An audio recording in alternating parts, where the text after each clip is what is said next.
100% des non-injectés Coco-19 sont satisfaits de leur choix.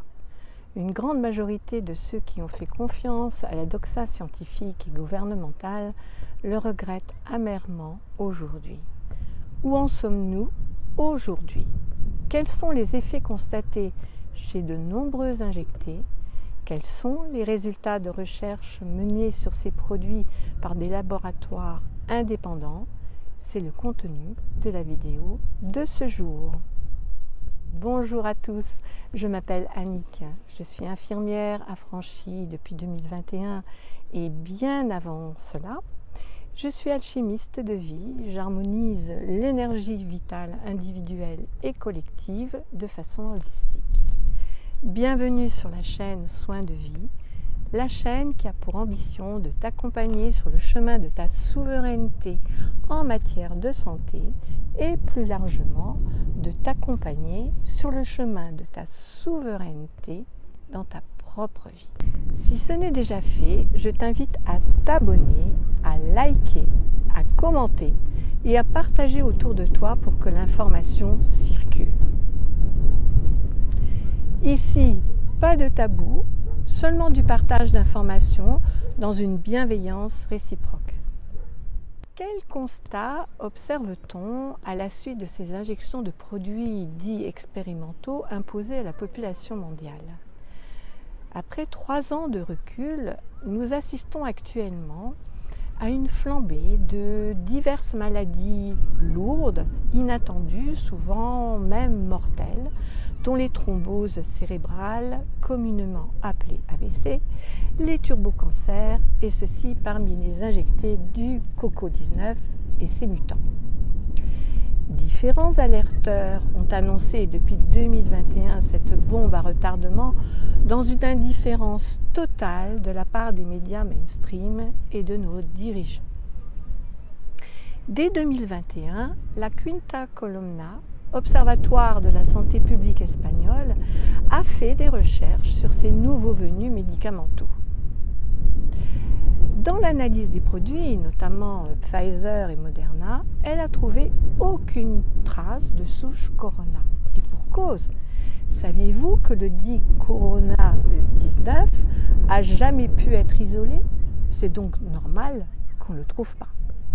Les principaux laboratoires pharmaceutiques, Pfizer, Moderna en tête, sont aujourd'hui le dos au mur suite aux nombreuses plaintes déposées de par le monde du fait des nombreux effets indésirables dénoncés et des nombreux décès subis constatés.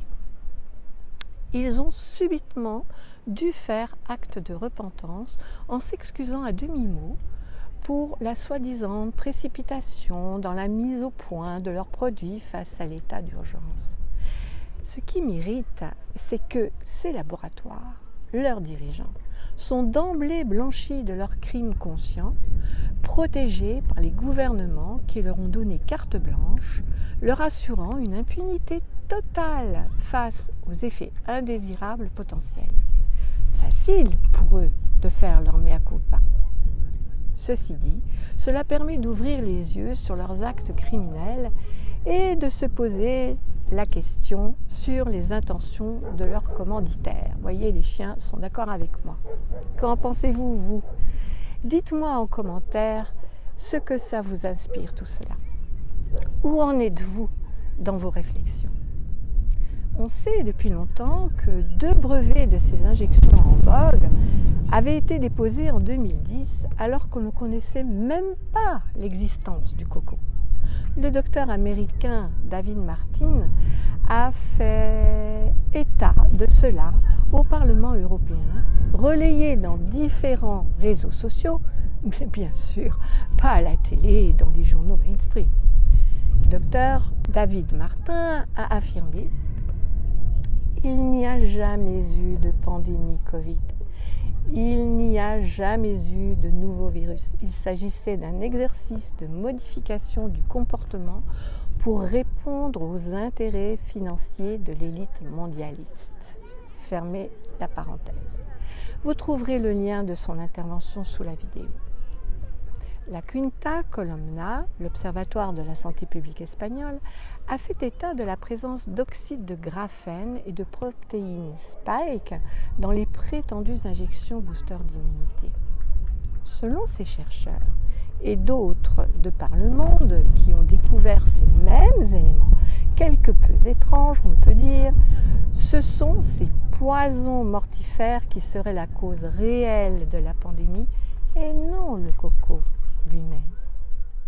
Le professeur Jean-Bernard Fourtillon, dont vous avez certainement entendu parler, a osé dénoncer les risques de ces produits. Résultat, il a été emprisonné et interdit d'exercer. Claire Sévrac, en son temps journaliste d'investigation, a alerté de ces projets mafieux ainsi que bien d'autres éminents alerteurs étrangers peu connus des Français. Seule Astrid Stucker-Berger, chercheuse officielle à la Commission européenne, profitant peut-être de la neutralité suisse, brave non seulement l'omerta, mais donne en plus des parades à ses armes de destruction. À côté de chez nous, un grand média allemand, Welt, l'équivalent du Monde chez nous, vient de déclarer que les personnes qui ont refusé de se faire injecter par l'ARN NM du coco pendant et après la pandémie sont les gagnants. Le journaliste allemand a déclaré que les non-vaccinés étaient les gagnants parce qu'ils ont refusé de se conformer au programme de piqûres de masse. Et sur le site TV de Bild, le magazine le plus lu en Allemagne, le docteur Gunther Frank affirme haut et clair: le temps de la vérité est arrivé. L'État, pendant la crise Covid, a porté préjudice physiquement, psychiquement et existentiellement à des millions de personnes. Il a tué plusieurs dizaines de milliers de personnes. Pourquoi ? Parce qu'il a enfermé les gens dans un confinement tout à fait inutile, entraîné les gens dans une campagne de vaccination criminelle avec un vax-1 dont l'efficacité est marginale et dont le spectre des effets secondaires est grand. Il poursuit en disant: ne nous faisons pas d'illusions, le confinement, l'obligation de porter un masque, le harcèlement des citoyens, la diffamation des critiques n'avaient qu'un seul but: créer une pression de détresse afin qu'une marchandise invendable, issue de la recherche sur les armes biologiques, puisse enfin aboutir à une vente couronnée de succès dans le domaine civil. Finalement, cela peut être considéré uniquement comme une attaque contre la population civile exécutée par l'État. Point.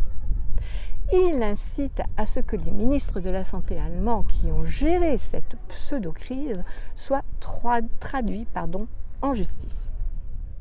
Aux États-Unis, un arrêt de la Cour suprême stipule: les vax-1 Covid ne sont pas des vax-1. Robert F. Kennedy Jr. a gagné son procès contre tous les lobbyistes pharmaceutiques. Dans sa décision, la Cour suprême confirme que les dommages causés par les thérapies géniques à ARNM du Covid sont irréparables. La Cour suprême étant la plus haute juridiction des États-Unis, il n'y a plus d'appel et toutes les voies d'appel ont été épuisées. Dans un communiqué, Robert F. Kennedy a souligné que ce succès n'a été possible que grâce à la coopération internationale d'un grand nombre d'avocats et de scientifiques. Bien entendu, cette décision crée un précédent international. En particulier en Suisse, cette décision devrait avoir un impact car le code de Nuremberg apparaît à l'article 118b de la Constitution suisse. L'utilisation inappropriée du génie génétique chez l'homme est interdite, selon l'article 119 de cette même Constitution. Ceci est complété par un autre article de son code pénal. Les auteurs risquent de passer jusqu'à 10 ans de prison. Cette décision historique, de fait, de la part de la Cour suprême des États-Unis devrait également faire réfléchir le reste du monde, car le Code de Nuremberg a une validité internationale et est également contenu dans l'article 7 du Pacte international relatif aux droits civils et politiques. Par ailleurs, l'avocat allemand Rainer Fulmich et plus de 100 autres avocats allemands sont activement impliqués positivement dans ces affaires. Aucun média n'en parle, ni en Suisse, ni en Europe.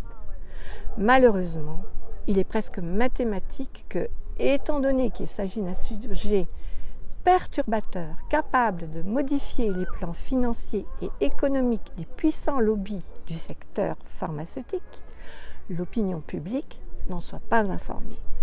Nous sommes au milieu d'une campagne promotionnelle visant à inciter les gens à se faire de nouveau vax, puis à se faire vax à nouveau avant l'hiver prochain.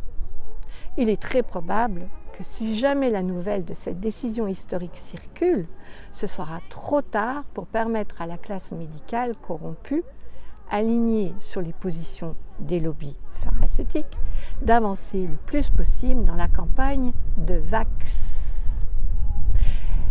Il paraît important de diffuser au maximum cette information sur l'arrêt historique de la Cour suprême des États-Unis. En France, maître Jean-Pierre Joseph a déclaré il y a quelques mois « Tous les vax ont été trompés. N'importe quelle personne s'estimant trompée par une campagne de vax anti-Cov peut déposer plainte. Il n'est pas nécessaire de justifier d'un quelconque effet secondaire. » Et il s'appuie sur 2 articles du Code pénal dont je vous donne les coordonnées sous la vidéo. Pour conclure sur ce sujet brûlant, il est fort de constater que le monde se réveille de plus en plus sur les intentions de certaines élites manipulatrices. Pas simple ce réveil, d'autant que dans notre pays, si on se contente de lire et écouter les médias mainstream, rien ne transparaît, ou si peu. À ma connaissance, seule la télé italienne fait entendre la vérité sur la volonté de génocide mondial grâce aux injections mortifères. En Allemagne, certains médias commencent progressivement à dévoiler le scandale.